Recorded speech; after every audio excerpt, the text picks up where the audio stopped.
Today we're going to talk about installing our subfloor. So the first thing that we decided to do was build together the floor that hopefully we'll never see because there's no issues, but today's episode you'll see how we went about that.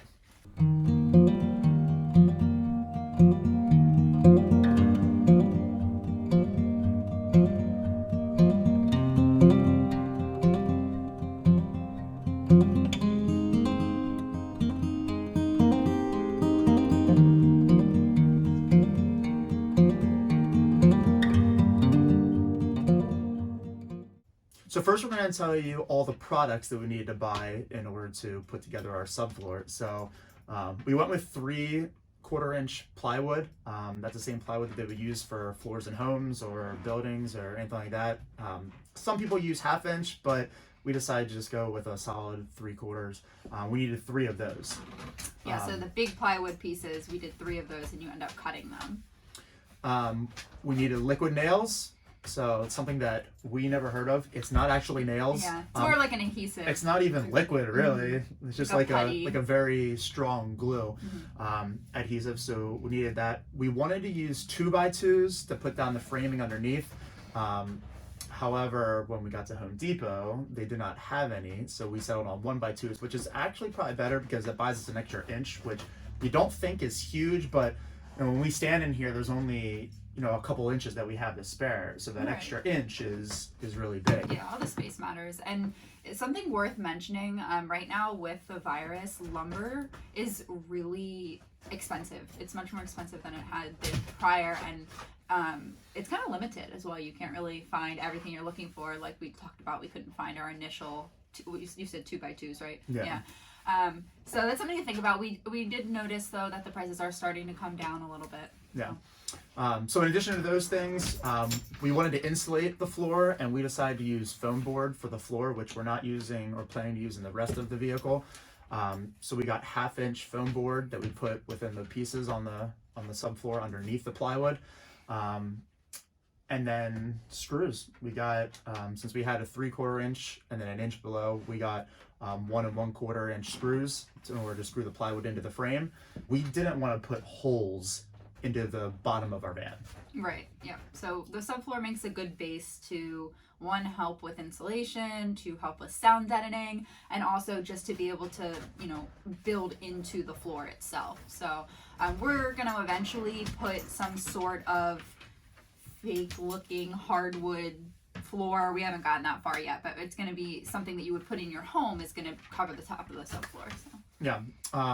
So we're going to take you through the different steps that we did in order to install the subfloor. And I guess one thing that we're quickly figuring out is even something that seems fairly simple takes a long time. Such a production, especially when you don't have any background. I mean, we don't have any construction background or home improvement. So steps that we did to install. The first thing was we had to put together a template. So obviously when you're building like a home, hi Finley.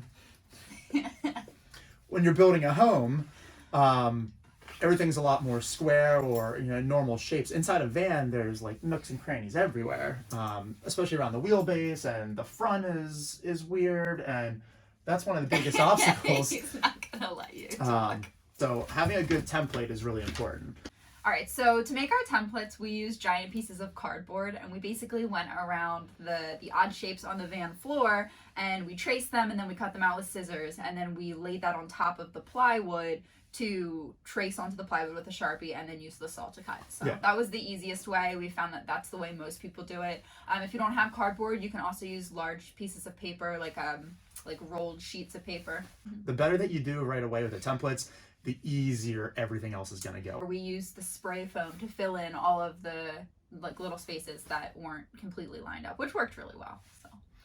So from there, we had our templates down. We started working on cutting some of the plywood. In the meantime, we were framing the 1x2s throughout the vans. So we put all the liquid nails on the top part and then put the 1x2s right on top of that. Now, when you put the liquid nails down, it's really important that you get a lot of weight on it as soon as possible. So obviously we had a few more steps to go. But what we did was we got that on, we put the 1x2s down, and then we were ready to kind of put the plywood on right away. That's why we made sure the plywood was measured out and cut before we did the whole process of the liquid nails. It's also worth mentioning too that I think it's something that we're gonna struggle with because we're coming into winter. You should do liquid nails and any kind of adhesive on a semi-warm day because there are directions on the bottle that recommend what temperature is best for it to seal. As soon as we had those boards down, we held them down with a little bit of weight and let them dry, very quickly, and then we got the plywood in. And from there, we weren't planning to screw it down. We wanted to bring the plywood in just to make sure it all fit. Once it fit, we were able to get it back out and make a little adjustments, and we had to do a couple of those. Yeah, that jigsaw was really helpful for that. We were able to just kind of take it and shave edges off if it didn't fit exactly. So we were able to take it back out, match it up about as perfect as we could get, and then put it back in. Once we put it back in, then we were ready to screw it down into the seams. Now, one thing that's really important, once you put the plywood down, you don't see what's underneath it, right? So we had to make sure we taped off each of the spots around where we knew one of the frames was running. So when we screw down, we were screwing into something, not just going down into air. If you forget to do that, then it's going to be a whole process of getting the plywood back out, and then you have to go through and put the tape. So what we did is we just taped out everywhere around the van where we knew there was going to be a piece of the frame laying. As soon as the plywood was in, then we put as much weight on it as we possibly could.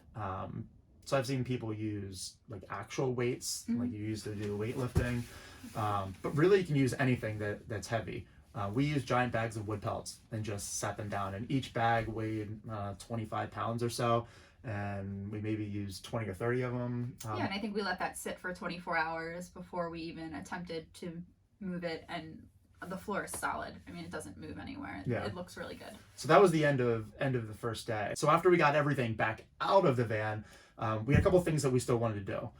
One, having Finley or having a dog makes it important that you're going to protect against, extra dirt, extra water, because we know on our trips he's going to be getting into water as a lab, and he's going to be getting into the van then and be wet and bring that water in.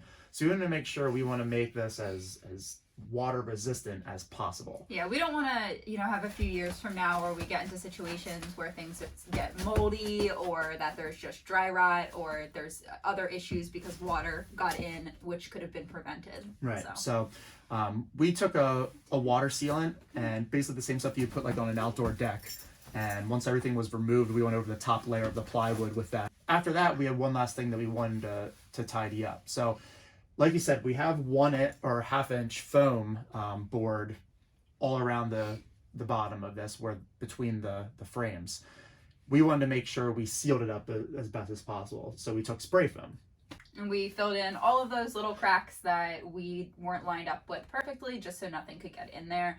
And you let that sit, it self-rises, and then you just take an X-Acto knife and you trim it down, and looks great. So that process is pretty simple. It doesn't look pretty right away, but what you realize in this step, and for us it's hard, we just invested all this money, we have this van that we're so excited to turn into this beautiful camper and go on all these trips, but like all this work, if there's little imperfections, we're never gonna see it. If you spend all your time stressing out about those little imperfections, if it doesn't line up perfectly, there's a way to fix it. So next step in the process, we're gonna cut into the van, which is kind of scary.